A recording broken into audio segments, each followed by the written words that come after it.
Gettysburg Museum of History Studios. You're listening to Addressing Gettysburg. Hang on. I don't know why this thing suddenly goes off all the time. It used to stay on all the fucking time, but now it doesn't. Okay. All right. Take two. Take two. From the Gettysburg Museum of History Studios, you're listening to Addressing Gettysburg. Hello, ladies and gentlemen. How are you doing here today? We have a friend, you and I, a mutual friend, and he does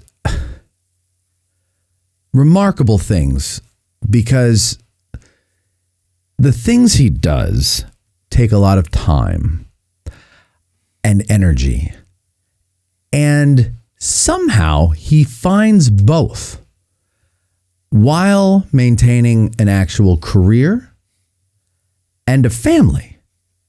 Now, to put that in perspective, I have this little piddly show. I never leave Gettysburg. I don't go on the road to produce content. I have a girlfriend and a puppy, and I can't manage. But somehow this guy does. I think you know who I'm talking about, probably because you read the title. J.D. Huitt from the History Underground. J.D., welcome to Addressing Gettysburg once again. Yeah, thanks. Been a while. Yeah, it has been a while. Yeah. I know. So you put out a video the other day. I guess it was last week now, or 2 weeks ago even. Mm-hmm. A while ago. It doesn't matter. It came out. Called Humility and History, I believe is the title. Or was it History and Humility? No, Humility and History. I think it was History and Humility. Whatever. Is what I titled it. Something like that. Something like that. I could have written it down. But you started to talk about that, and I kind of liked it. Well. I did.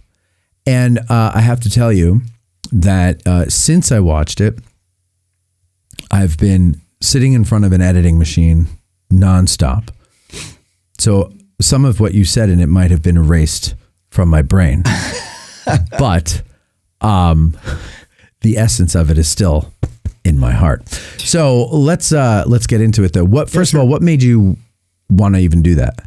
Yeah. So the prompting of that is, of course, I got this YouTube channel that involves me traveling to different places on a series called History Traveler. And I mean, I'll go.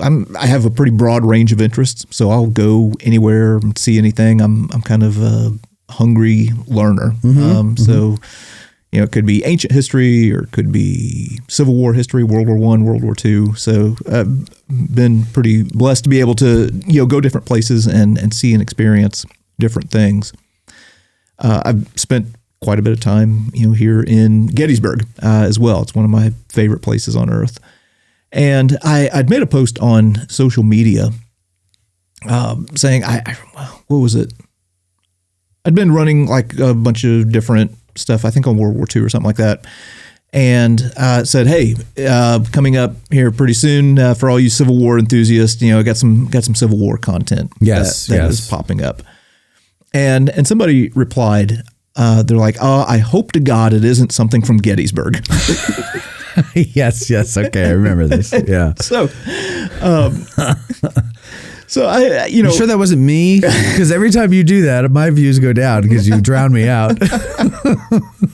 Turns out it wasn't from Gettysburg. Good. I was actually, doing something in Mississippi. Went to Battle of Bryce's Crossroads battlefield, and also the Battle of Tupelo, which very few people on YouTube have gone to or even know about. There's not a whole lot of that actual battlefield left. But anyway, so it wasn't from Gettysburg, but it kind of got me to thinking, like, man, I also get this stuff, when it comes to like Band of Brothers type things as well.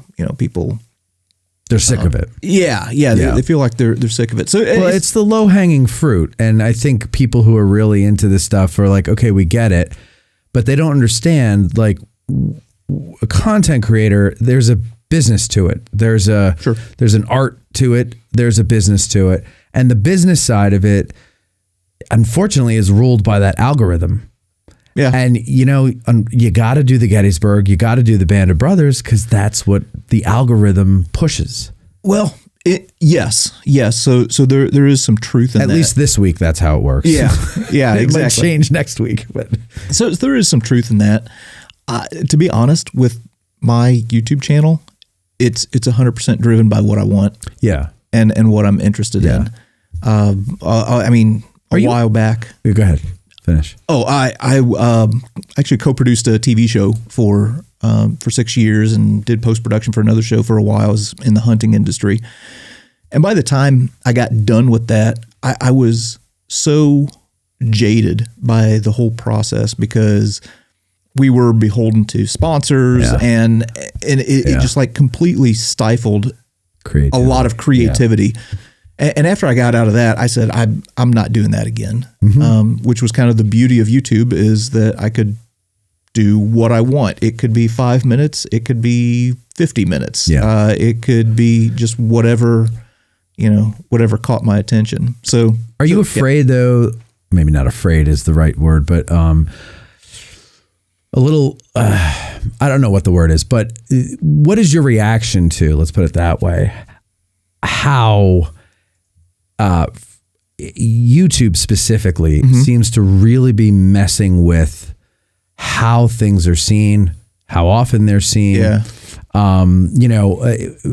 What worked for you all this time, are you afraid that might not work for you anymore if their rules and algorithms change to a point where they're going to be, I mean, it seems to me, I think we talked about this the other day when I was being interviewed by Josh on his podcast. Oh yeah. And I think you said something in the comments, or somebody did, about AI and how YouTube seems to be pushing AI content. Yeah. And I've noticed a lot of very young channels with very high views doing only AI. Yeah. And they're talking about Gettysburg, they're talking about Band of Brothers, they're talking about all the big ones, but it's AI written scripts, AI generated voice, AI generated images, not always historically correct. Right. No one is actually proofing it to find out if the AI got it right. Yeah. So yeah, that's a little bit of a scary thing right now, at least in the YouTube world. And that's just really been in the past couple of years that has really kind of reared its ugly head. So what I was dealing with before was trying to think of a good way to say it. Maybe censorship, you could maybe say, or something like that. Mm-hmm. But like if I would post a video that had to do with Hitler. Yeah. Yeah. Okay. So it doesn't matter if I, make it, and I'll have to do this now. I have to make it clear that Hitler was an evil guy and that the Nazis were terrible and that the Third Reich was okay. So you got to really, go over to do that. Just me putting Hitler's face on a thumbnail would get my video demonetized. Yeah. So there was one video in particular where I had a picture of Hitler's. One of the photos that he had taken, there was like a whole series of photos where where he's like, yeah. And he was like in different poses and things like that to kind of examine his speaking style and everything. Anyway, I put one of those up, video just gets demonetized. I went online and I found a picture of a Hitler cat. That it was like this black and white cat, and it had a black strip right underneath its nose. So I took that and I superimposed it over the face of Hitler on the thumbnail, re-uploaded the video, no problem. No problem. Yeah. Okay. Yeah. So there you go. If you ever want to do a YouTube channel where you talk about World War II, and if you need to do a Hitler thumbnail, use a cat. Yeah. Yeah, that was fine. Who knew? Yeah. Okay. But that kind of seemed to subside a little bit. I don't know if the algorithm got tweaked or something like that. But then now this AI stuff has really yielded some concerning things. So basically, like you mentioned, if somebody goes on YouTube, they create an AI channel, and like there was one the other day that I saw that was about Gettysburg. And the thumbnail is a guy in a World War I uniform laying over on the ground with his face half rotted. Yes. And when that gets promoted by YouTube, that real estate that it is taking up is replacing where another channel could be recommended. Sure. So one that actually is correct. Correct. Yeah. So that's a bit of a concern. I guess also though what you might be trying to say is that there's always something that YouTube throws at a creator that they have to overcome. And it now I don't know about this for you, but for me, it's kind of demoralizing because you're working really hard at something that you enjoy and you think your audience will enjoy. Yeah. But Hitler's not even Hitler. YouTube, same thing. YouTube isn't even showing your audience this stuff. Yeah. I mean, I don't know how many times we do a live stream and I get a message from somebody or they leave a comment saying, I never got a notification you went live, just on a live stream. Well, why not? Why wouldn't you send 30,000 or in your case, 40 million subscribers, a notification that we went live? Yeah. Why don't they do that? Obviously they have a reason. There's a thinking to that. I don't know what it is. Yeah.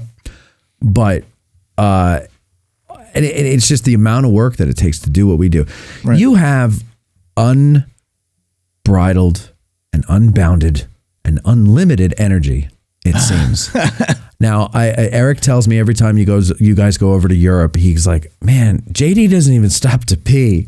He's like, I don't know how he has this energy, but he gets up before dawn and he's out there shooting already. And we're just like falling out of bed at 8 o'clock to go to breakfast at 8:30. And we're all, and he's like, hey guys, I've been shooting all day. And then you go into the night and it's just, what is it? You just were born this way, obviously. It has to be. I was getting ready to make a joke and say meth, but I don't want to start it. You have all your teeth. I know you don't do meth. No, yeah. So I like to think that I have a pretty driven personality, and pretty goal oriented, and I think there's just some sort of a genetic thing where I just don't need a whole lot of sleep. Yeah, obviously, I have some motivations. I have some goals. I don't have the energy that you have. They have to be, like how far out do you plan your year? What content you're going to do, where you're going to go, because you're going all over the place. Yeah. And by the way, I think you're insane because you go to places where where was that place you went in the Pacific where it was like Guadalcanal, and you were like, I don't know if I should be here, kind of situation, right? Guadalcanal was just hot and there was some situation where like you were going where you should not be going. And you were like, kind of, like the people were that could be a danger. That could be one of several places. That's what I'm saying. Guam. Yeah, I got into a little bit of a situation that was kind of weird. Yeah. And then in Greece, you had your car broken into and all your stuff stolen. Yeah, yep, that happened too. At an Airbnb. Yeah. But you don't learn your lesson. You keep going all over the place. Just keep going at it. You know what? You're going to, on your deathbed, you're going to look back and you're going to be like, I had a full life. And I'll look back and I'll go, I should have done more. So it's okay. I hope so. Yeah. So I've, I don't know. When I step back and think about it, I've had some pretty strange experiences. I've been in countries where the government has collapsed while I was there. I was in Guatemala one time, walked up on some people performing a sacrifice on a chicken at a temple. It's nice. It's like, at least it wasn't a person. Yeah, that would have been a crazy story there. They've modernized a bit and just went to chickens.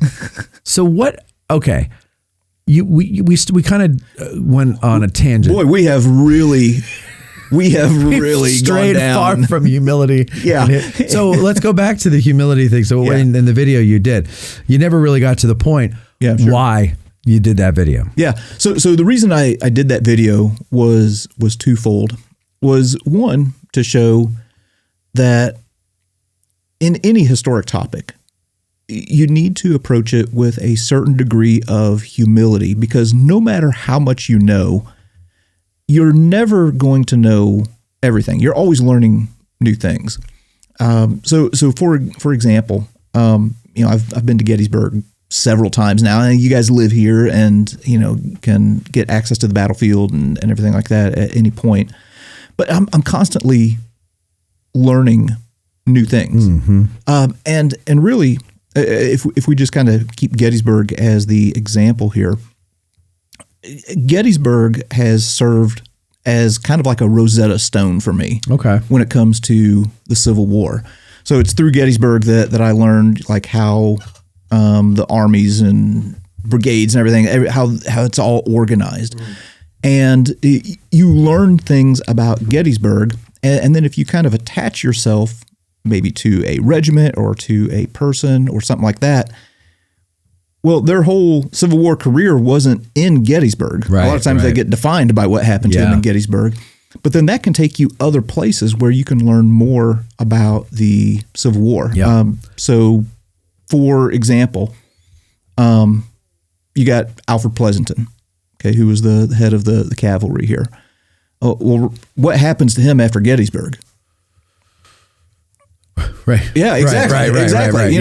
Well, it ends up he gets kind of shipped out to the Trans-Mississippi Theater and ends up chasing Sterling Price in 1864 at the tail end of the Sterling Price raid, where he comes up into Missouri and makes this big loop. There's some big battles that take place out there. Okay, so by learning more, if you kind of attach yourself to somebody here in Gettysburg, you're like, okay, well, what happened with this guy? Okay, and you can like Washington Roebling. What happened with him? So I have no idea who that is.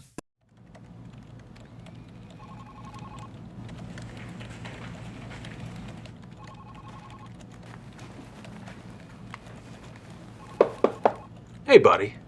What's got you so down? Hey, Court. I'm looking for a gift, but I just don't know what to get my Gettys nerd friends and family. It sounds like we need to have a talk. Come on. You love this place, don't you? You bet I do.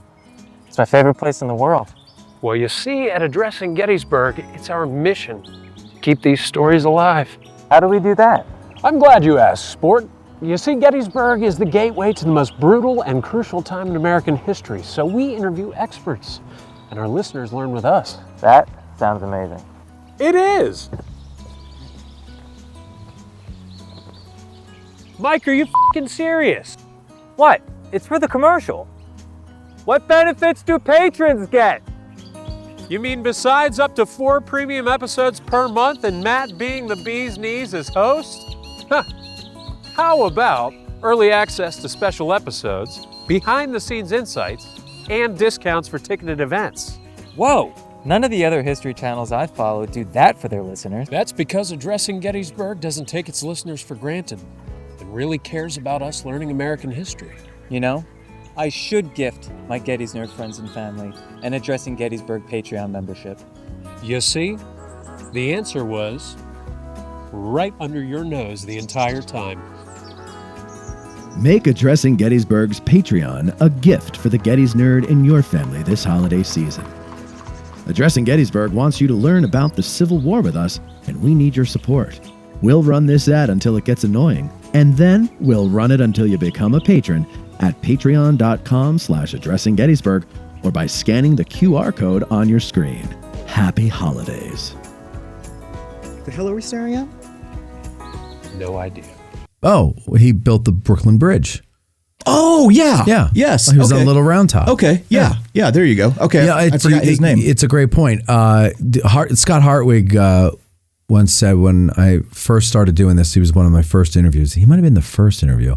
And he said that Gettysburg is the gateway drug to the Civil War. But 100%. Really, if you look at the Battle of Gettysburg as the gateway drug to the Civil War, and then the Civil War as the gateway drug to post-Civil War American history, like modern American history, I think kind of really starts at the Civil War. Yeah. Because again, Roebling, for example, again, he goes and he builds the Brooklyn Bridge. And then if you dig into that story more, you find out, I think he got sick or something like that. And I think he took it over from his father, first of all, or something. It's been a while since I looked into him, but and then he got sick, and I think his wife completed it. So if you're all into that women's history stuff, there you go. It's all there. You got that too there. And so And then of course guys like Custer, and Miles Keogh, who was with Custer when he died, but he was he was one of Buford's staff officers here. And a couple of months later, when Buford's dying, Miles Keogh's the guy who's holding him, cradling his head as he dies. Yeah. And it's just these great stories. And one battle. And of course, you can do the same with Antietam. You could do it with all these battles. Exactly. But for some reason, Gettysburg is the thing that it seems to capture the American, not just the American, the world's imagination. And do you ever think of that? Like, do you ever wonder why Gettysburg has you so fascinated with it, or why people are fascinated with it like they are? Yeah, I'm constantly perplexed by it. Me too. And I'm one of them. Well, and when I say that, I'm talking about people from other countries. Like on the videos that I've done, so I can go in and look at the analytics for each video, and I can see where everybody's watching from. Right. So 30% watched from the Netherlands and 75% watched from the U.S. My Civil War videos, I'll always get a bump from people from Australia. Oh yeah, who are watching. Yeah, well, our listener Grant. Yes, he loves this. He knows more about the Civil War than some of the people I have on the show. I think he's very knowledgeable. Yeah, very knowledgeable. I'm exaggerating, Grant. You're not that good, but but really, he does know a lot. And you're right. It's perplexing, the foreign interest in our Civil War. I can understand our interest in the Second World War. Yeah, and to an extent, the First. Because our grandfathers or great grandfathers fought in those wars. Yeah. Okay? They went over there and they fought. I don't know many Australians, I'm sure there were some, who came and fought our Civil War. Our Civil War was an internal conflict for the most part. Right. And I don't understand the foreign interest in it, but I did get to ask a foreigner. Did you ever ask a foreigner why they're interested in it? No. I've not really. When I used to do the bike tours, we had a couple come from England, and this was 2018. Mm-hmm.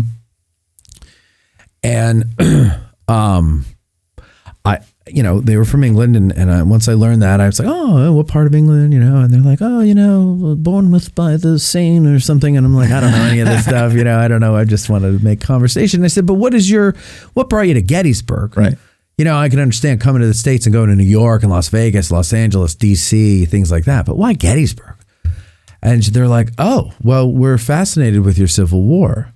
And I go, why? And they're like, well, we've been watching, we get American news and everything. And we don't get the news you get about your country. We get different news.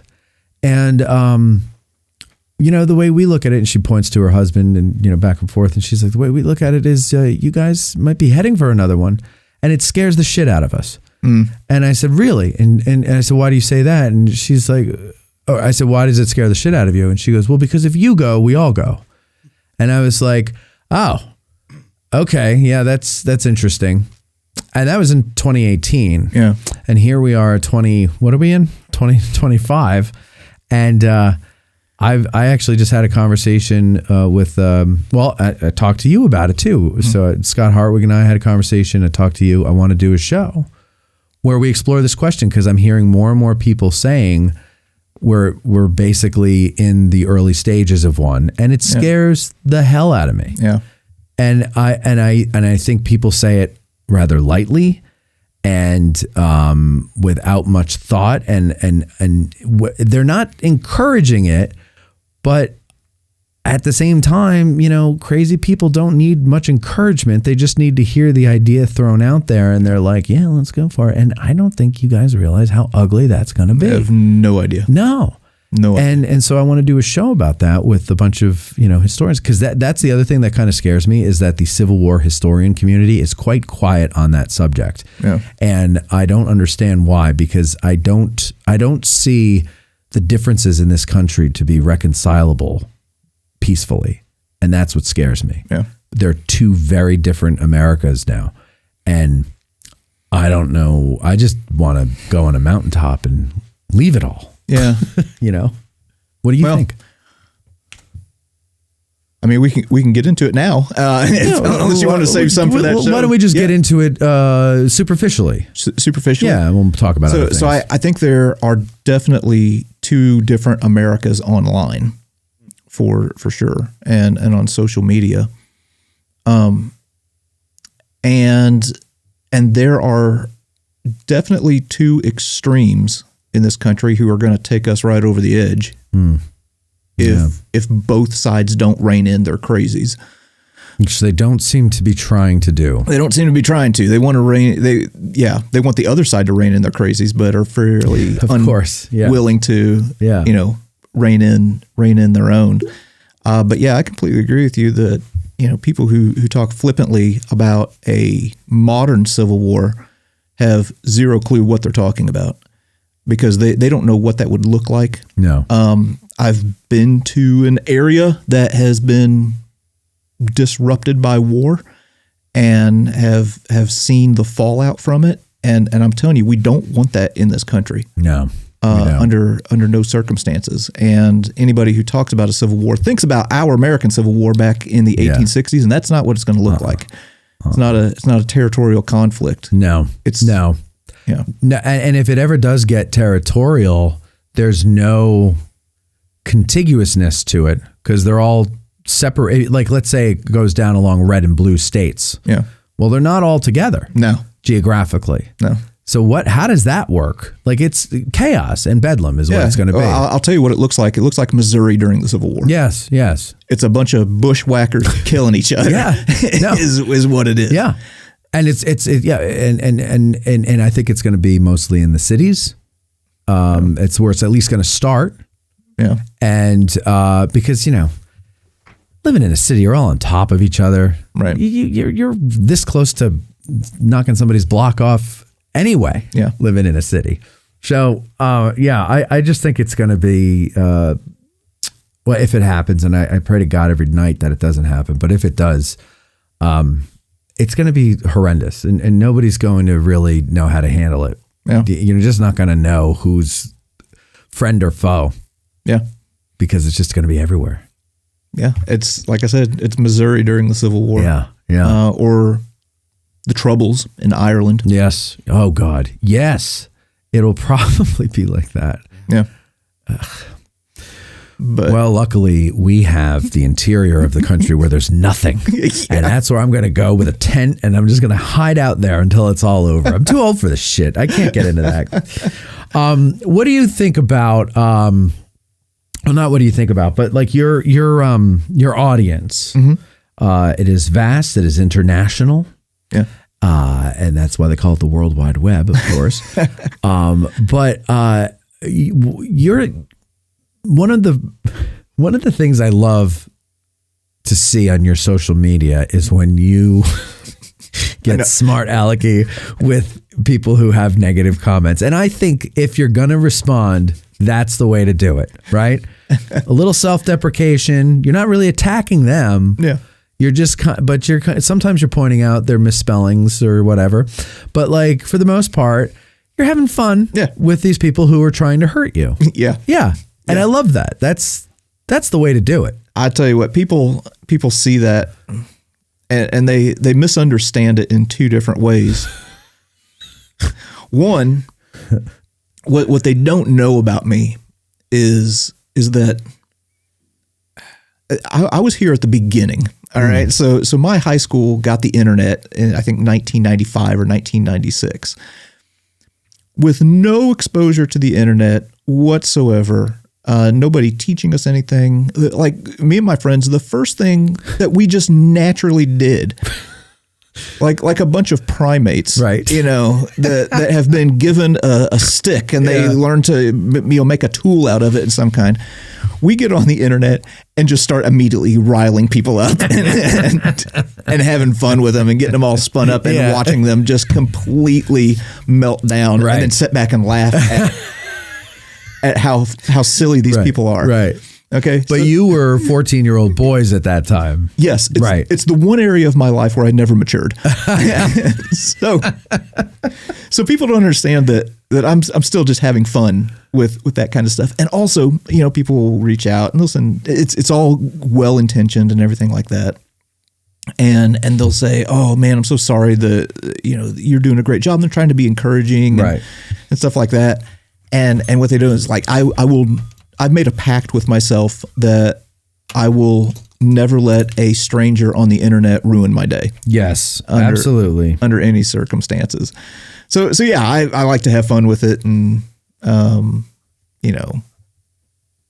kind of poke the bear a little bit. Sometimes at my own expense, making myself look dumb.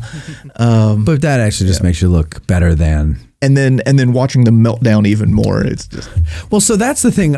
You don't really show if it continues. You just show their comment and your first reply. Yeah. But do they often continue? And does it turn into them trying to have a fight with you? Yeah. So I have got myself in trouble a few times. Really? Oh yeah. Got in shelf? How? Well. Okay, so this was back during the TV show days. Okay. Okay. I'm trying to think of the short way to tell this story. My wife and I had adopted a couple, or we were in the process of adopting a few kids from Ukraine. And for the TV show, my partner had gone on there and made a post about it or something like that. Somebody left a really nasty comment about it.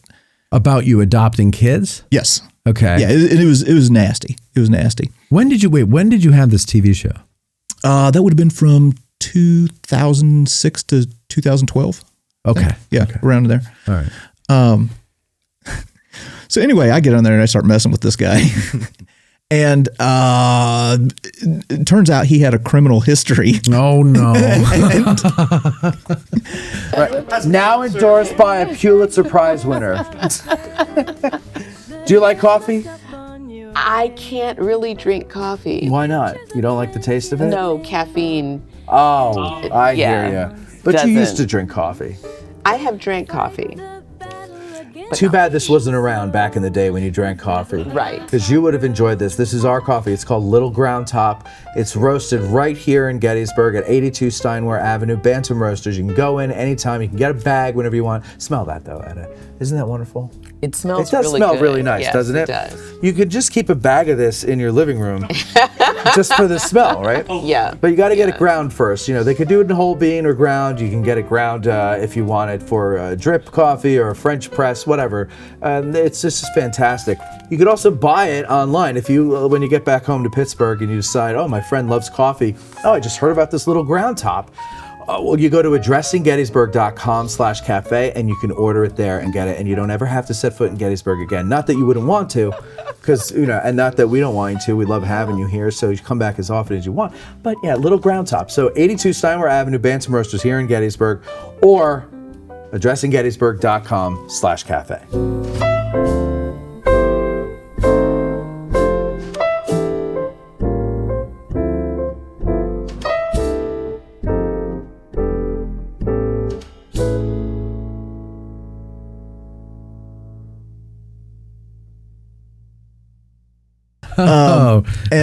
And claim to have connections with Mexican drug cartels and everything like that. And first I was like, whatever.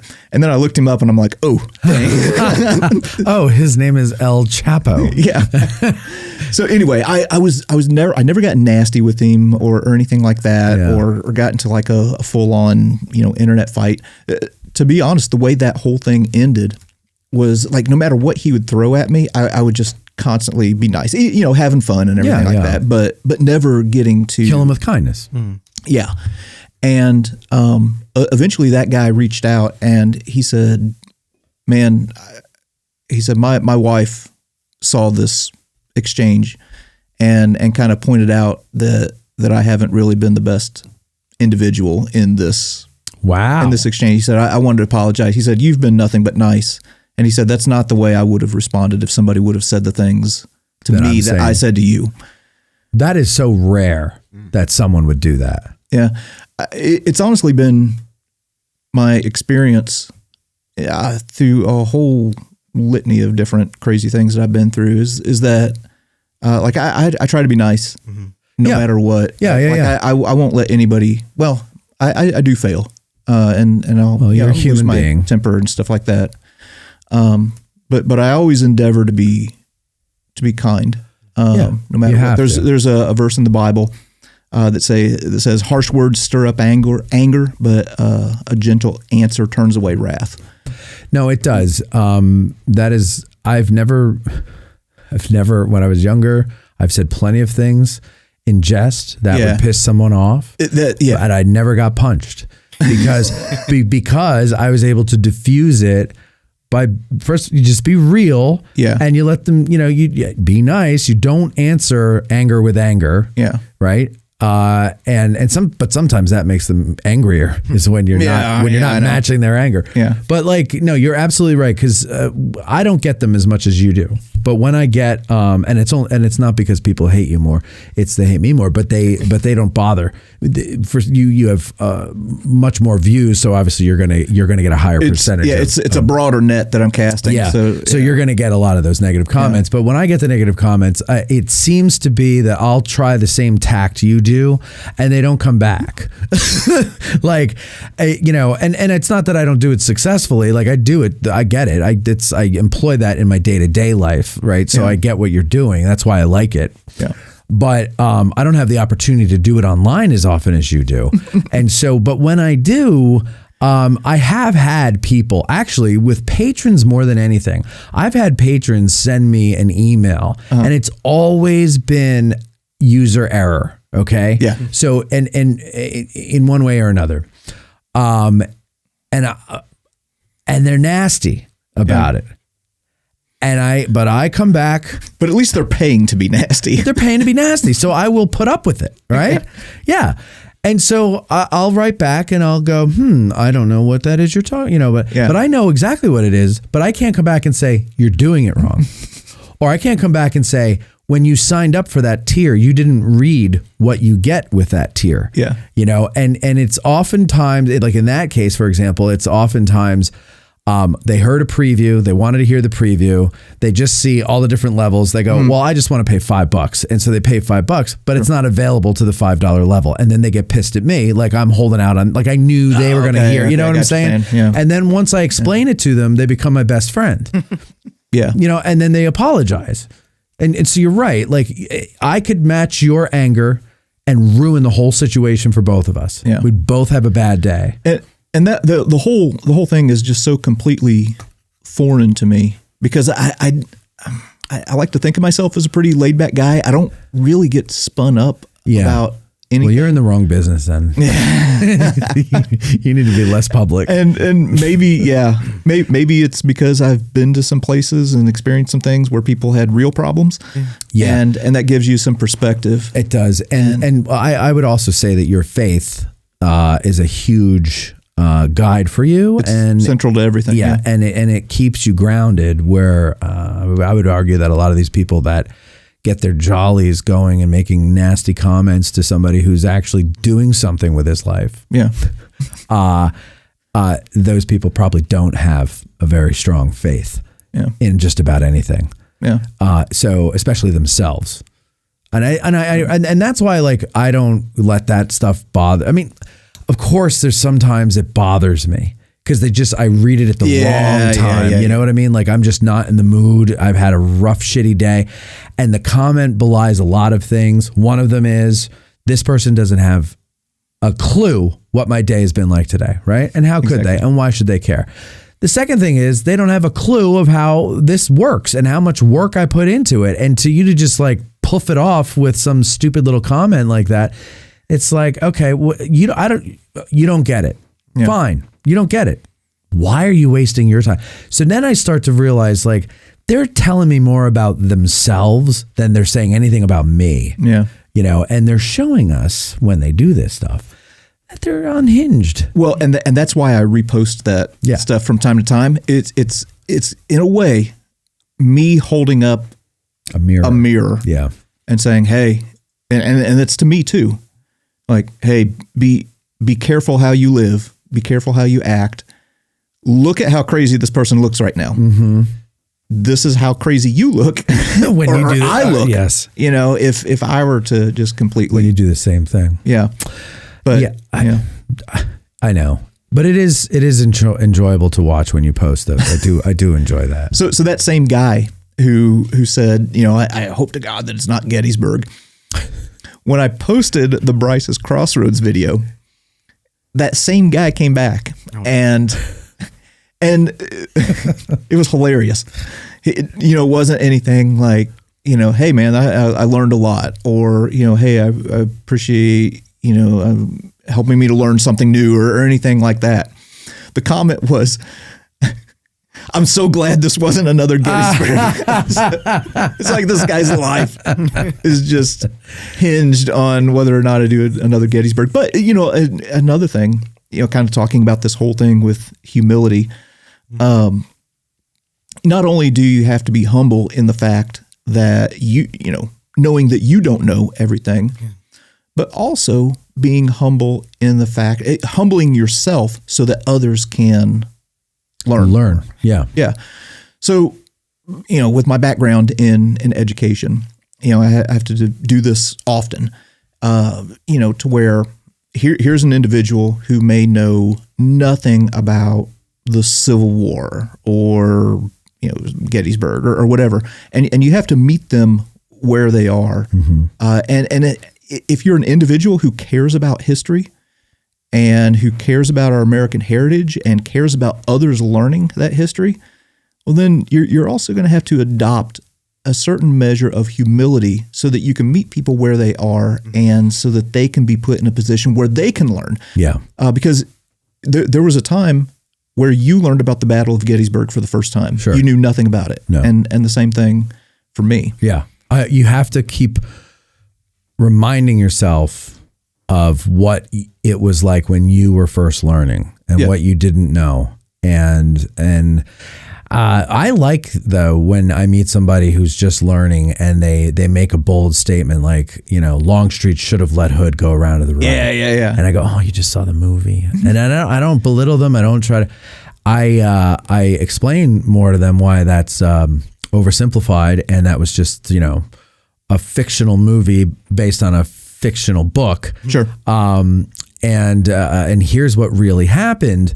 And I like to do that, not to seem smarter than everybody, because I'm not to make that person feel bad, but because I remember the tingle I got when I learned the rest of the story. Yeah, exactly. And do you remember Paul Harvey? Yeah. And he was always saying, now you know the rest of the story. Yeah. Well, I used to love listening to Paul Harvey because of the way he crafted the story. But yeah, I like to know the rest of the story. There's the story we know. There's the story that whoever wanted us to know, but then there's the whole story, and that's what I like. Yeah. And so I love giving that feeling to somebody else. Yeah, exactly. So here's a good example. Just honestly, in the past week, where I had this experience. So if you had to put a label on, let's call him the golden boy of the Battle of Gettysburg, who is it going to be? Chamberlain. Exactly. Yeah. Joshua Lawrence Chamberlain. Yeah. All right. So everybody knows Joshua Lawrence Chamberlain with the 20th Maine and on the far left flank of Gettysburg. We've seen the movie, read the book. Okay, everything Joshua Lawrence Chamberlain. Okay. Right. So now people who are, really, really in deep with, the Battle of Gettysburg, now it's kind of like they're almost kind of like a hipster, or something like that, where everybody else knows it, so now it's not cool. And yes. roll it out. Yeah, like when Green Day fans, after Green Day's album Dookie went popular, then they were like, oh, these new fans are just trendy. Yeah. And then you got to go find some other obscure band. Right. Okay. So I have some friends up in Maine. Yeah. And one of Pete Roberts, he is the CEO and founder of a company called Origin. They make this hoodie, they make jeans, they make boots and stuff like that. Okay. So being from Maine, Farmington, Maine is where they're headquartered. He's talked about doing like a line of history-based products that's based on the 20th Maine. Okay. I'm like, cool. I like it. It's blending history and, whatever it is that you're doing with, the boots or something like that. I'm a fan of any kind of history-inspired product. out of my own curiosity, I was like, I wonder how many people from Farmington, Maine were in the 20th Maine, because I thought the 20th, I think, was pulled more from people north. At least that's what I thought. Anyway, I looked there ended up being one person from their town who was in the 20th Maine. I also found that there were a lot of people. So there's one guy from the 20th and quite a few from the 16th and the 17th Maine. So guys that were here. Guys that were here at Gettysburg. So I reached out and I'm like, hey, I know you're planning on doing this stuff at the 20th Maine. I was like, hey, did you know that you actually had a lot of people from your town that were in the 16th and 17th Maine? Okay, and then started telling him about, hey, 16th Maine on day one. The 20th Maine has like 33% casualties. Yeah, 37, I think. Was it 37? Okay, so, all right. Yeah. The 16th Maine, like 85. Like 80. Yeah. Yeah. Like they just get completely sacrificed on that first day so that the men of the division can fall back. There's almost 300. There's 298. So I just rounded up and call it the last stand of the 300. And then 17th Maine, down in the wheat field, and he said I had no idea. Yeah. And in their town, they have a Civil War monument that was modeled after the 16th Maine monument here at Gettysburg. Oh, that's cool. Yeah. So in that moment, I could have very easily, when somebody mentions the 20th Maine, I could have just rolled my eyes. I mean, like, gosh, normie, whatever. Yeah. But instead, you take the person, you meet them where they are, and then you say, hey, here's Paul Harvey. Here's the rest of the story. Here's maybe a few things that you didn't know. And you have to start with, hey. You got to go, hey. Yeah, exactly.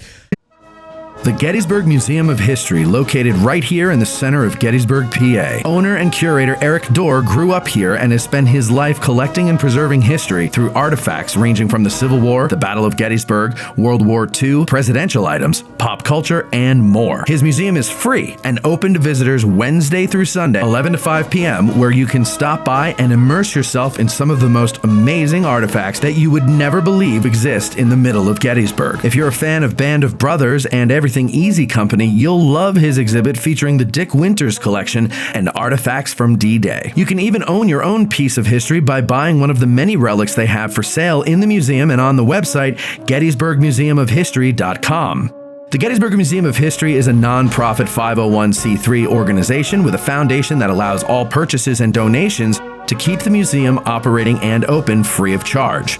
They have been featured on the History Channel, the Travel Channel, the Smithsonian Channel, and the Science Channel. Now you can check them out on American Artifact, the series on the YouTube channel, The History Underground. So that's the Gettysburg Museum of History at 219 Baltimore Street or the gettysburgmuseumofhistory.com. No, I love that. I love that you did that because, there are more Maine men here.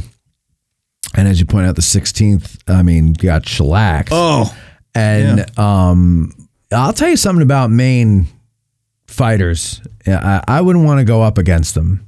There's hardy backwoods guys. Yeah. No thanks. Yeah, either working in, I think a lot of those guys from the 16th were, working in the swamps, logging or they, were pulled off of the, off the docks and stuff like just that. A really hard life. Yeah.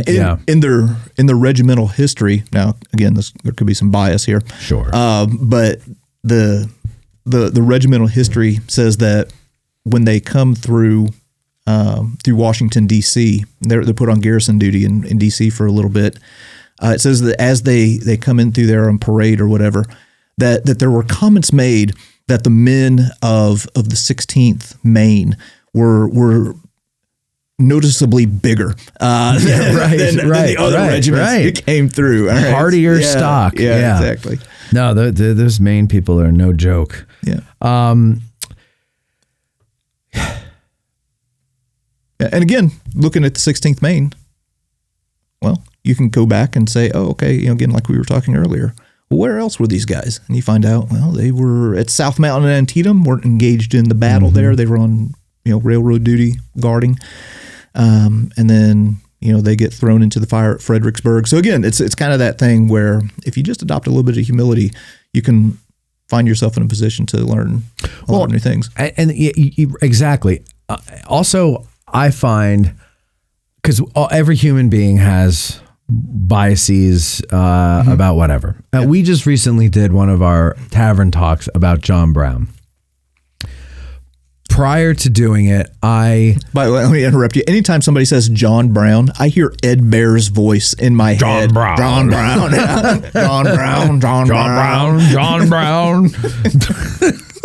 It's like this instantaneous. It just Pavlov's dog. I just hear it in my head. Anyway, I'm sorry. Go ahead. That's okay. So we prior to doing it, I just saw John Brown as a terrorist. Mm-hmm. I didn't care what his cause was. Anybody. I don't care what your cause is. The minute you bring violence into it, you've lost the argument, in my estimation. Yeah. Okay. Or you never really had an argument to begin with. But I've always been troubled by my stance on that, because he did have an argument to begin with. Yeah. An argument I agree with. I don't agree with his tactics. I think the guy was a lunatic.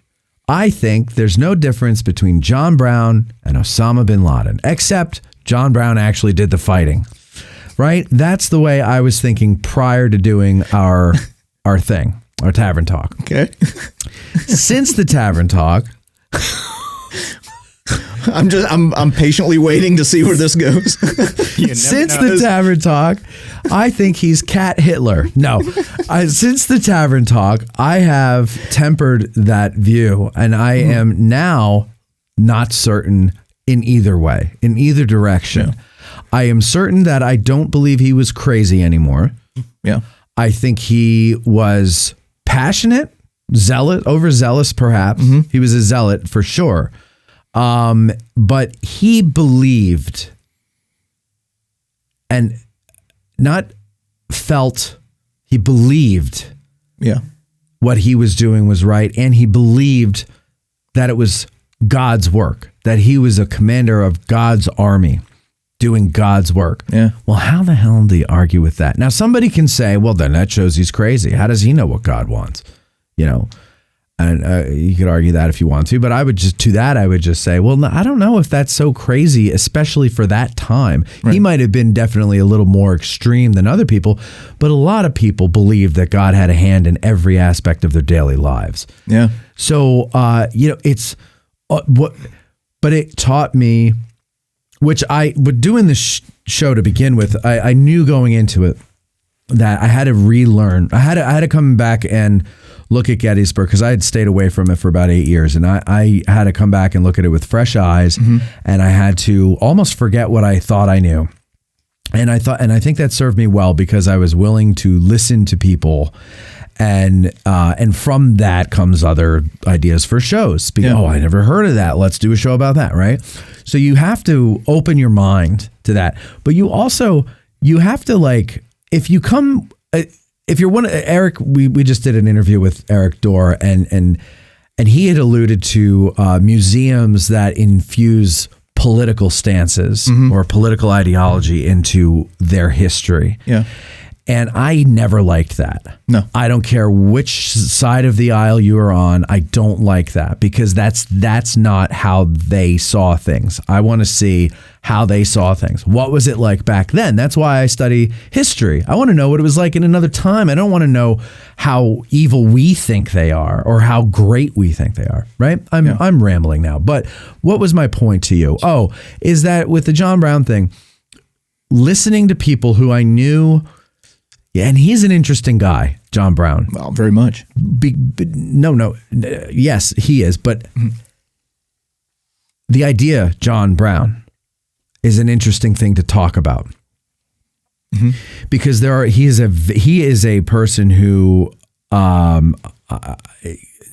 don't know if I've seen so much of it on the right, but I know on the left that he is a deity of sorts, and some people can't hear any criticism of John Brown, much like they can't hear any criticism of whoever they want for president today or whatever the case may be, right? Yeah. And those people I put in the same category as Brown himself. I know you can't tell me I'm wrong.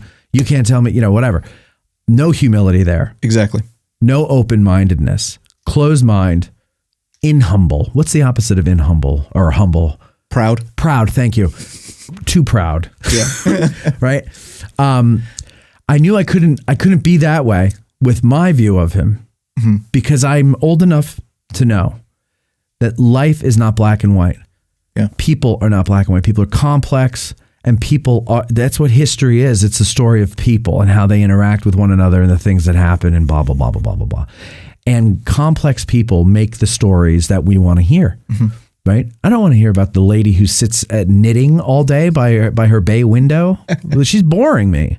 But the guy who's out there taking over a federal installation because he believes that we need to free the slaves, but he hasn't thought the damn thing through well enough. Like, look, that's an interesting guy. That's an interesting guy. Yeah. Yeah. So I'm glad we did it because now back in the back room, Tad, go to that. Now a photograph of John Brown hangs, and I have all the people who were at that tavern talk sign the bottom of it. Oh, nice. Because I had my mind not changed on John Brown, but open. I haven't made up my mind on him yet. Yeah. He's very complicated. Yeah. And the way we look at things today is very complicated. Like, I'm a nonviolent person, JD. Are you a nonviolent person? Yes. You hesitated a little too long there. I was running situations in my head. And I was thinking of all the fights you got into. Okay. I don't believe that violence is an answer to anything. I believe it's a prelude to having your ass handed to you usually, right? Yeah. Now, in John Brown's case, he did. In his cause's case, he didn't, right? I think ultimately his cause won, and rightfully so. Yes. Could it have been that maybe if he had just let everybody come to their own conclusion eventually? Yeah, but he was impatient. He didn't have the time for that. The one thing I know, like I said, he's not crazy. Yeah, well, and what we're talking about here. What are really we talking about? I lost the plot. when we're studying history, yeah, ultimately, I think a proper study of history is studying human nature. You have to. And then seeing how that applies to us. So we can look at a character like John Brown and say, okay, here's a man who maybe was fighting for the right cause, but maybe not with the right methods. And then we can apply that to today, where there are a lot of people who have very passionate views one way or the other. And, may have some valid points, but the means by which they try to execute their philosophy or whatever, isn't the morally right option. So, and it also doesn't help their cause. And it ultimately doesn't help their cause. Yeah. Yeah. I mean, like, again, I just said that John Brown's raid didn't help John Brown, but he wasn't trying to help John Brown anyway. Yeah. But it did eventually help his cause. Yeah.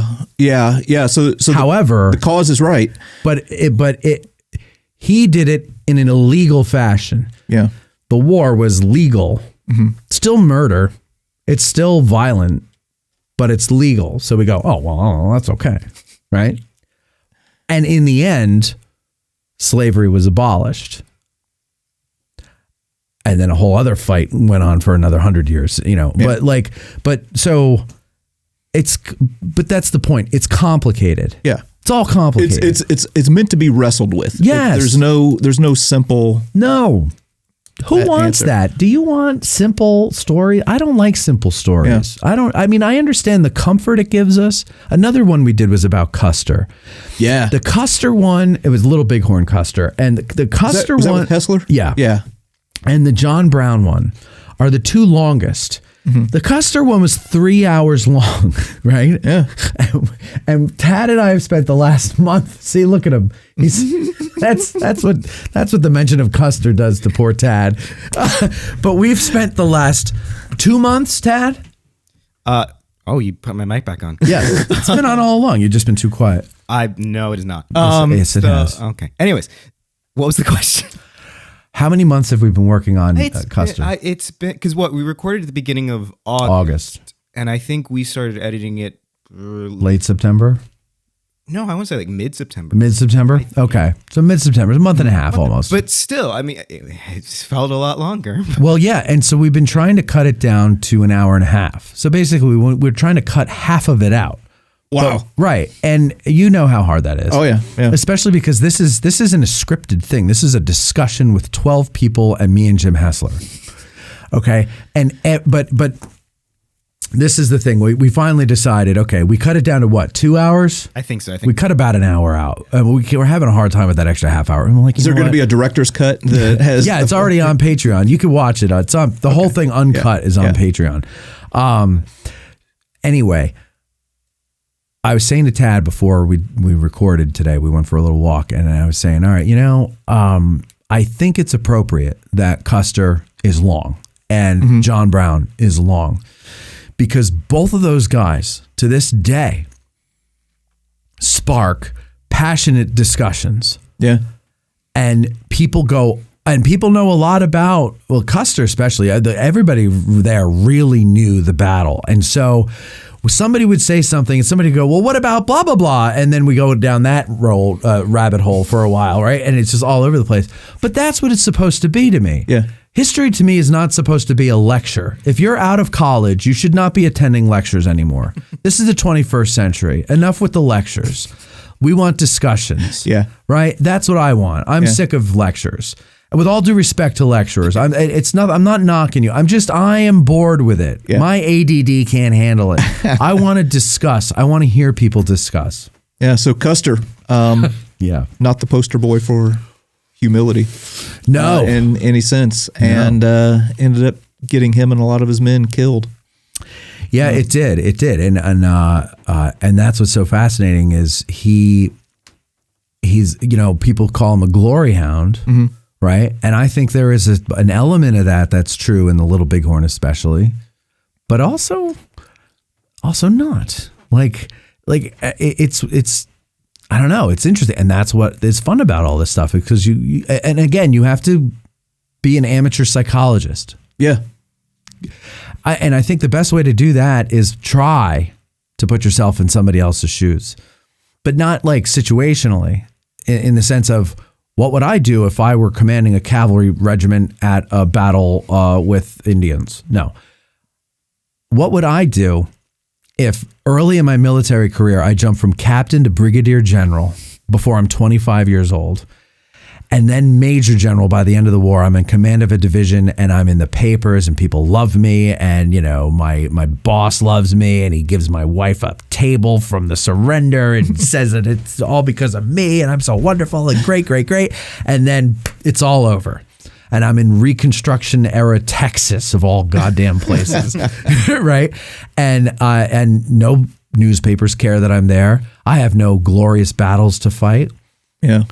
And then they send me off to this patch of grass in the desert, in the middle of the damn country. There's nothing out there. No more newspapers again.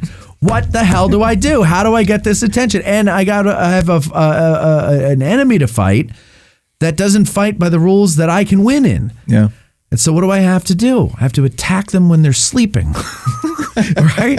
And how does that mess with your psyche? Going from rock star to a guy who can't even fill a local pub. At Digital History Pioneers Foundation, we are about grassroots history on digital platforms. That means we are about podcasters, documentarians, YouTubers, and even TikTokers. All of these creators are out there trying to share their love of history with the public. They don't need ideas, they need funding, both from viewers and corporate donors. DH Pioneer's initial funding focus is on the Civil War era, with a special emphasis on the Addressing Gettysburg podcast. So be a vital part of the unique content Addressing Gettysburg has in store by donating at dhpioneers.com and help bring your love of history to the people. Digital History Pioneers is an IRS Section 501c3 approved charitable corporation that makes any donation tax deductible to the fullest extent of the law.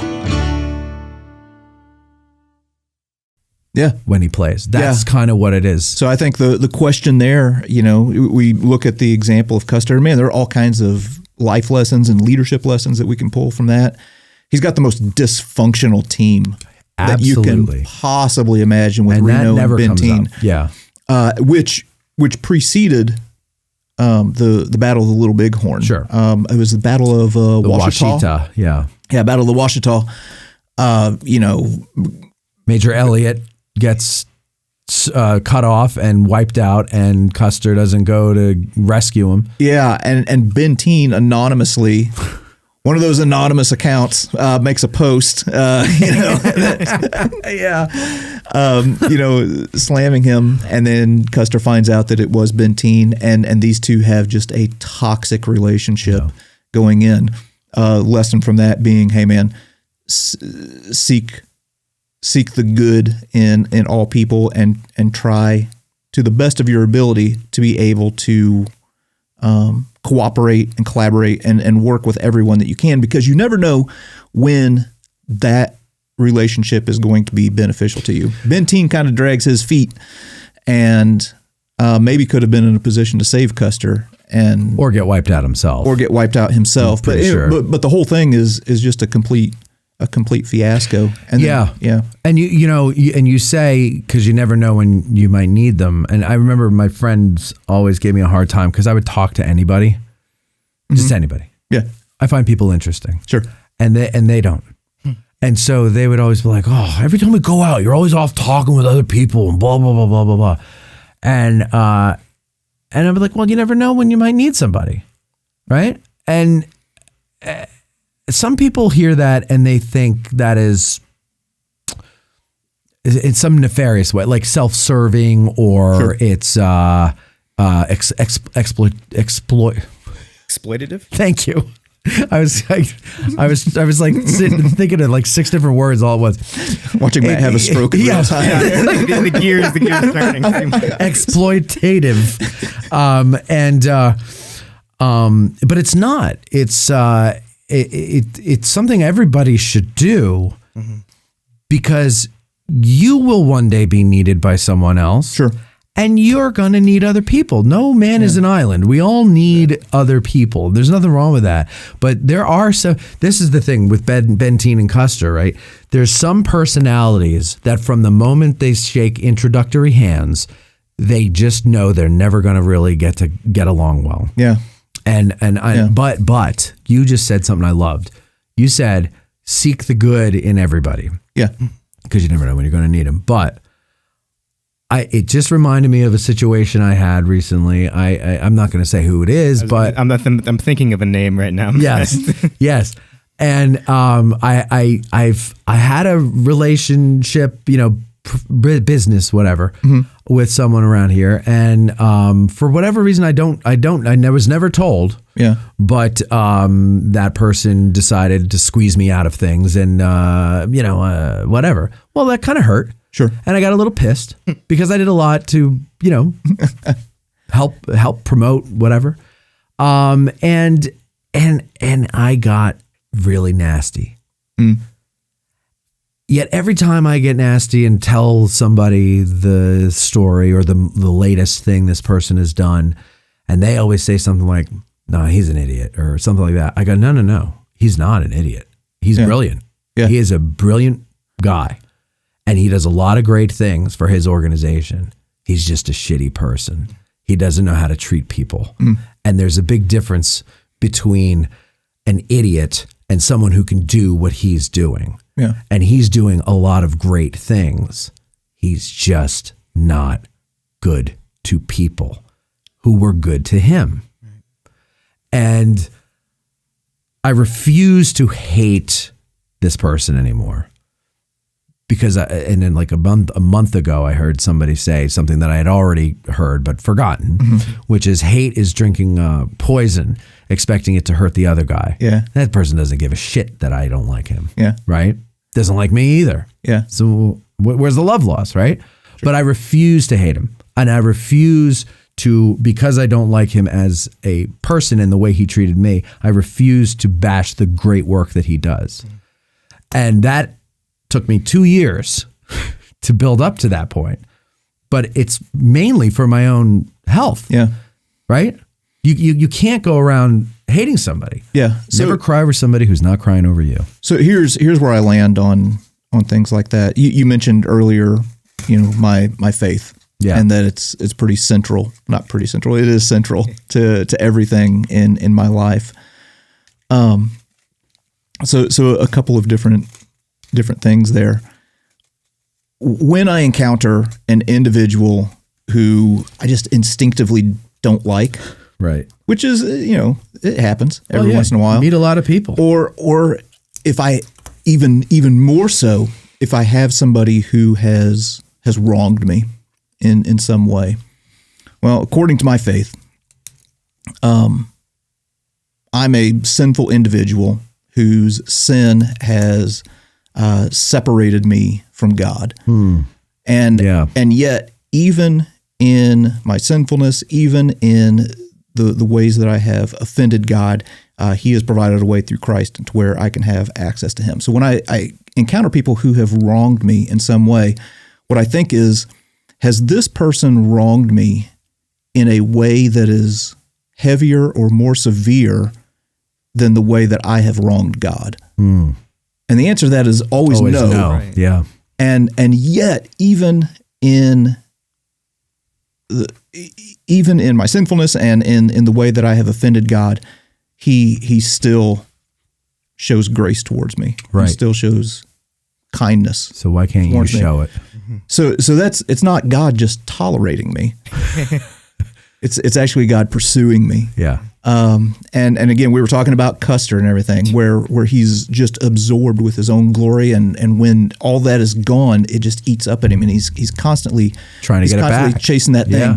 So for me, like, dude, the YouTube channel, I'm so thankful for the kind words. I'm so thankful that it's grown to where it is. I'm thankful for it all and the opportunities I've had. If it's all gone tomorrow, if I have put all of my identity into this YouTube channel and all the positive comments and the awards and stuff like that, man, it's gonna crush me. That is going to ruin my life, because that's where I've formed my identity. But instead, where my identity is in my faith and in Christ. So all of it can go away. Yeah. Right. Yeah. And I still have this bedrock. Well, and you still have a career outside of that too. You're a teacher, right? So you have, it's not your everything. Yeah. I love that. And how old are you? 46. I just turned 46 so a couple weeks ago. We're the same. That's right. We were talking about colonoscopies yesterday. We're the same age. That is, Jim Hassler and I were saying this during the Custer Tavern talk. Mm-hmm. He said it as a joke first, because we were talking about the fame issue with Custer. Sure. And Jim goes, you and I know a little bit about that, right? And I go, oh, yeah. And I said, but we were lucky in that ours came later in life. Oh, yeah. I were, and I say this all the time, if I were 23, young Tad back there is 23 years old. If I were his age and I had just the success I have from this, which is less than the success you have with yours, but still, same thing, same question to you. If this worked the way it did in your 20s, would you be able to be humble? I would like to hope that I would. But you remember who you were. Yeah. Were you the same way back then? I was a less disciplined, more fired up version of what I am now. Yeah. Right. So fired up. Yeah. Well, so it would have been. So fame or whatever you want to call it that we sort of have is fuel on a fire. Yeah. Right? It feels good. Yeah. Oh, yeah. It feels good. Yeah. It also feels, I don't know, I say it feels good. It does, but it also feels uncomfortable at the same time. Yeah. Like, do you believe, you mentioned the nice comments and things that people say to you. Do you believe them? No. I don't either. Not about you, about me. Yeah. Like, I don't believe them either. I believe that the people are genuine. Right. In their expression of it. Correct. I am perpetually dissatisfied with everything that I put out. Me too. Yeah. Very dissatisfied with what you put out. That's the work. No. That's the work of an artist, I think. I think you're right, because I know everybody I know who's creative never thinks they do a good job with anything. Yeah. And I don't know where that comes from. I think maybe it's because we think we could do better, but we're limited by something, time, money, crew, whatever. Yeah. Talent, maybe. Who knows? But yeah, I say the same exact thing you do. I believe they're being sincere. Mm-hmm. But I don't believe they're right. Yeah. Like I even say to my girlfriend when she says, oh, you're so handsome. And I'm like, I believe you're meaning that. I just question your taste, Yeah. And then I put a picture of, Brad Pitt next to me and I go, which is handsome? And then, Robert Redford over here, which is handsome? She's like, well, he's dead now. So. You're one up on him. Yeah. So you by default, but because you're alive. Yeah. But here's the danger with, I don't know, whether it's podcast or YouTube or movies or anything like that. Or really even social media in general. I had a student one time who told me, we got to talking about, I don't know, social media or something like that. And he said on Instagram, if he posts a picture and it doesn't get 100 likes within a day, he deletes it. And I was like, why? He's like, because nobody liked it. What do you mean nobody? 100 people liked it. Yeah, well, that's not enough. Huh. So, well, geez, I'd have no videos if I worked that way. So, that's a trap that all of us can fall into. Yeah. Whether we have much of a platform or a voice or not, and it's one that I'm constantly having to check myself on as well. Like I'll have a video that I'll put out, and I'm like, oh yeah, I put a lot of work into this, and I think this is going to connect. This is some place that nobody has ever been or touched on YouTube, and on the YouTube rankings in our YouTube studio, which gives us all of the analytics and everything. It's 10 out of 10 from the last 10 videos. It's ranked number 10. You're like, Dah. By the way, this humility video that you mentioned, that this whole thing is based off of, or it used to be based off of. we tried to base it off of. So I saw that comment in the morning. I came home in the afternoon, turned on a camera, and just blabbed for 7 minutes, went to my computer, made a few adjustments with the color correction, and uploaded it. The whole thing didn't take me more than 30 minutes. Okay.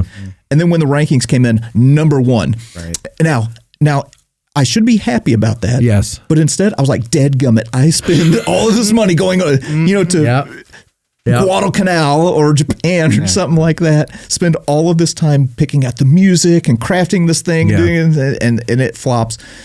Here's this video that I did in less than 30 minutes that was just off the cuff, me just spewing words. Right, right. No, I know. I did live streams of the movie. One of them got taken down, and I think that was the one it had gotten like 7,000 views in a day or 2 days or something, day and a half, something like that. Yeah. I got taken down because somebody was handling a musket. And they don't let you do that on live streams. But it took them 2 weeks to do that. Yeah. But that pissed me off because I was like, I didn't do anything for that. I just walked around with a cell phone. Yeah. And that got almost 10,000 views in a short amount of time. Whereas like another video, if it's going to get 10,000 views, it's over a course of a year or two. Yeah. And it's like, so you're talking about looking at numbers and that friend who deletes if he doesn't get a lot. Mm-hmm. We all have been kind of complaining about, it seemed to me this year, but I think it kind of started last year too. I'm not sure. Where we all started noticing our numbers and our growth constricting. Yes. And now I struggle with that because that is, I know it's something that people look at to judge the success of something. Yes. And the enthusiasm from an audience, but there's an intermediary. There's YouTube in between us and our audience, and that's what's changing those numbers. But you can't explain that to people because that just sounds like you're excuse making. But you're not doing anything different than you were all along that got you big numbers. Yeah. and got you to where you are. And then all of a sudden YouTube's like, yeah, we just want to do this now. And then it's like, well, great, thanks. And now I look like a loser. Yeah, I look like somebody on the way out. It's a two-edged sword. So, but how do you not? Because I feel like it's over for me. So how do you not feel that way, or do you, or do you not care? You don't care. No, I care. Because I want people to learn history. The more views there are, that's more people who are learning. So exactly. That's ultimately what I'm after. YouTube has been a gift. It has provided free access to get information and to transmit information and to absorb information. So it's great in that way. When the algorithm gets monkeyed with, it feels like you don't have control. Yeah. So what I do to kind of I don't want to say cope with it or anything, but the way that I look at it is twofold. One is that you never know when a video is going to take off. Right. I've had so many videos that I've posted and it just flatlined. And then a year later, I'll notice, in my little analytics app, like I'll start getting comments on this video and I look and the whole thing has taken off. So you never know. Yeah. It's like planting a seed that takes a year or two to germinate. Yeah. You have to be patient. Yeah. And also in a way, I kind of look at it as it's a little bit of a legacy project as well. Man, I would love for my grandpa to have had an iPhone. Oh, me too. In 1942. Yeah. Yep. I would love if my grandfather had one at Remagen. What would that have been? Or the Battle of the Bulge? What was that like? Yeah, I would love to see, what my grandpa talked like and, what his opinions were and things like that. Yeah, before he sounded like an old man. Like a young, vibrant man. Yes. Yeah, yes. Exactly. So that's another. So no, that's true. I mean, it's leaving a mark, right? Someone somewhere when you're gone, when I'm gone, will know that we existed and we did this stuff. Yeah. Right. Yeah. And so I guess there is that. If I could also jump in really quickly. Yeah. I feel like this whole conversation has just been super interesting to me just because of everything that I've sort of been going through internally and personally the last year, but specifically with this, I think there also has to be a little bit of, you kind of have to be doing this for the right reason. And I think you have to be doing it for more than just, I don't think fame's the right word, but I guess more than just validation. Yeah. You can't, that doesn't last long. Right. Because you were saying about that one student you had who, if he doesn't get a certain number of likes, he deletes the post. Mm-hmm. And that's, doing it for the validation. Like you're not doing it because it's something you want to do. It's something you want to post. You're doing it because you need that sense of, being seen. Yeah. Where is your identity? Yeah. Right. Is the central question. Yeah. So just a little bit about me. I'm very much creative. I'm a filmmaker. That's my passion. So I had a YouTube channel when I was in high school where I made little short films and just uploaded them. Oh, cool. And there was a certain amount of it that was like, okay, I'm learning, like I'm figuring this all out. It was creatively fulfilling at first, but deep down in my core, there was another reason. And I was trying to prove myself to somebody who ultimately just didn't really care about me one way or the other. But I was trying to do but that's that. we all do that. Right. Dad. But no, but let me finish. What I'm saying though is you're fine. But what I'm Shut up, Matt. What I'm trying to get at is that because at the deepest core of that whole experience for me, I was doing it for the wrong reason. I wasn't necessarily doing it because it was something that I enjoyed. I was trying to get somebody to notice me a certain way. And when that happened, the passion sort of died and then it just sort of flatlined. Yeah. And that's what I sort of mean by, I think when you do something like this, there has to be something from you that like you're doing this for you to a certain extent.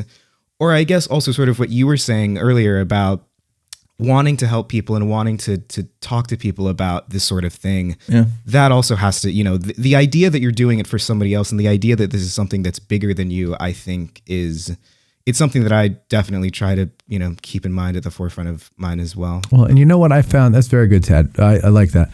You know what I found too is when that's your attitude, where it's like, yeah, I mean, we have our personal reasons why we want to do this. Like, I think you and I both are the same in that we just want to learn for ourselves. Yeah. And I remember when I started addressing Gettysburg, I was like, well, I want to learn more about the battle, but I want to get really into it. So I'm going to record it. And originally the idea was to record it to study for the guide exam. A lot of good that did me. But as it started to evolve, it was just like people were like, I love the style of your show because I feel like I'm listening to people talk at a bar. Yeah. And for whatever reason, that is helping them learn more.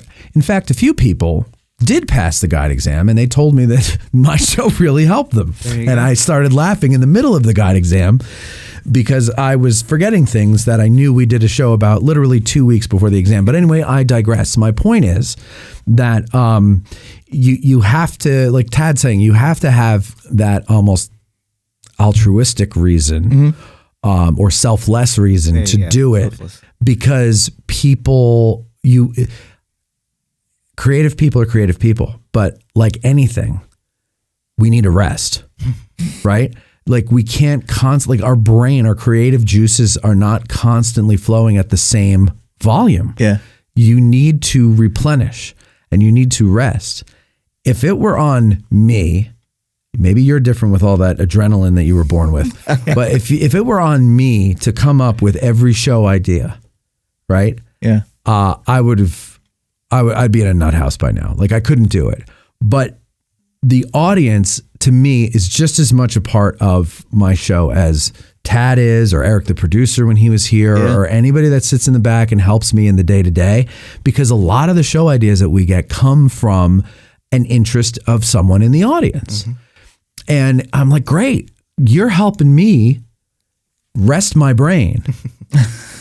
And I get what you're saying. I get what you want to do. Give me time. I will find the right expert to talk to, and we will eventually get your topic on. Yeah. And now I've started involving the audience themselves. Like if they're really interested in, a regiment and they've done a lot of research on them, I'll have them on for an Ask a Guide or something like that. And I love having the audience on. Like I think I love it. I love meeting the people, especially the ones that want to get involved. Like I really love having them be a part of everything. And I've seen you with your audience when people meet you. And by the way, ladies and gentlemen, if you've never been to an event where JD is, you would think Robert Redford or Brad Pitt were here. Like people like look at him all googly eyed and they're like in awe of you. Oh.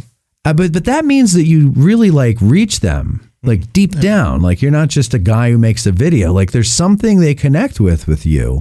I think it's your down home humility, as you point out. I feel like my buddy down the street who's got his hunting rifle above his fireplace and everything. He's just kind of walking around showing me shit. Yeah. And I used to I have family that grew up they grew up there too, down in Virginia. And I used to love to go visit them because they were out in the sticks. Yeah. Not anymore because everything's grown around them. But like at the time it was the sticks, and everybody that lived out there had just a different way of everything. Yeah. And I loved it because it was real. And I think that's what people relate to with you, is like you're very real. I appreciate that. I mean, and whether you realize it or not, like what you've built out here has been a great service. I mean, I appreciate that. It is providing a master's level education for people who are interested in Gettysburg in particular and the Civil War in general. I mean, it's one of my favorite podcasts. It's Thank one you. that I consistently listen to. I see. I believe you. Yeah, I do believe you because you share, like when you're listening to one, you take a shot of your screen in your car. Yeah.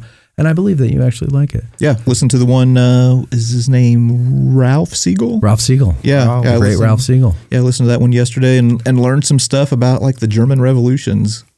Which one was that? That was he was talking about, it was about the Germans in Gettysburg in the 11th Corps. The 11th Corps. And he had some nasty things to say about Oliver Otis Howard that I didn't appreciate. But yeah, but it was That's right. Ralph's great.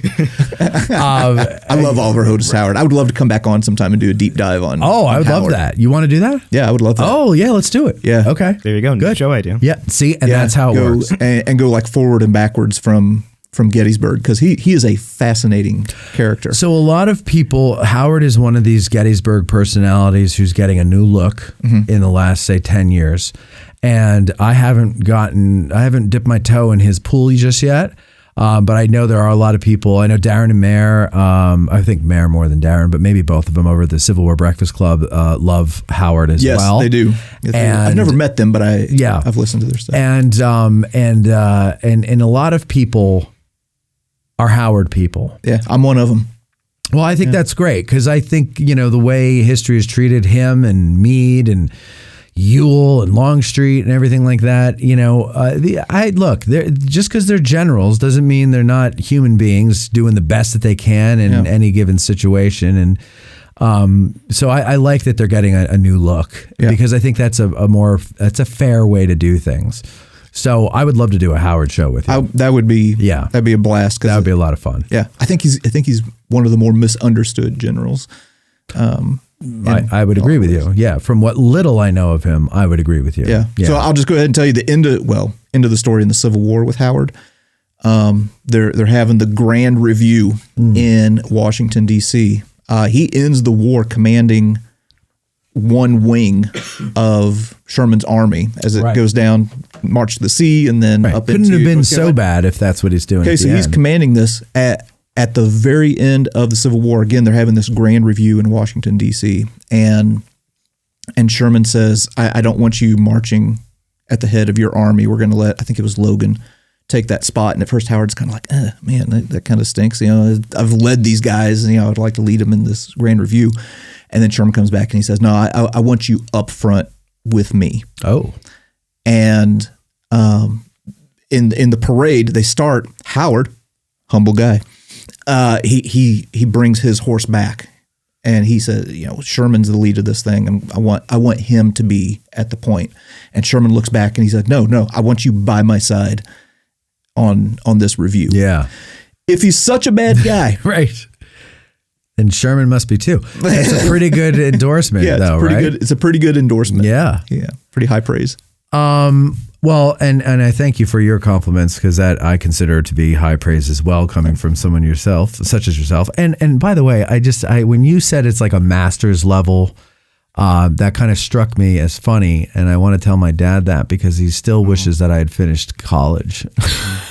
College is overrated. I was going to say I did, and I'm sitting here working with you. So maybe it's not all it's cracked up to be. Yeah, imagine if you had just dropped out. You'd be Spielberg's assistant director by now. Oh, it's great. Oh, Tad. Anyway, I appreciate all your kind words, and I appreciate your support and your friendship along the way. It has been great getting to know you, and I really enjoyed our conversation. Likewise. If I had more time, I would do like a 4-hour interview with you, and maybe someday we could do that. I think you have a very interesting life. You've mentioned things I want to get into that we didn't get into, like the TV show. And you're my age, but you've lived 4 lives already. It's amazing to me. I don't know where you find the time and the energy, and that's what that'll be my big life's mystery. It's mine as well. Where does JD get the energy? How do we steal it? Yeah, I would just like a third of it. Yeah, I'll take an eighth. Anyway, ladies and gentlemen, thank you very much. I hope you enjoyed this too. I hope you learned a little bit more about our friend JD and Tad back there. Tad, thank you very much for doing the camera work as always. Good job. I've been watching out of the corner of my eye. And we hope you enjoyed it. Thank you. And we'll talk to you next time. Bye-bye. Thanks. Yeah, cool. No, that was fun. That was very fun. That was fun. Yeah, I hope I didn't take it all kinds of weird places. I like the Rogan style of just going everywhere. It's cool. It's cool when it does that.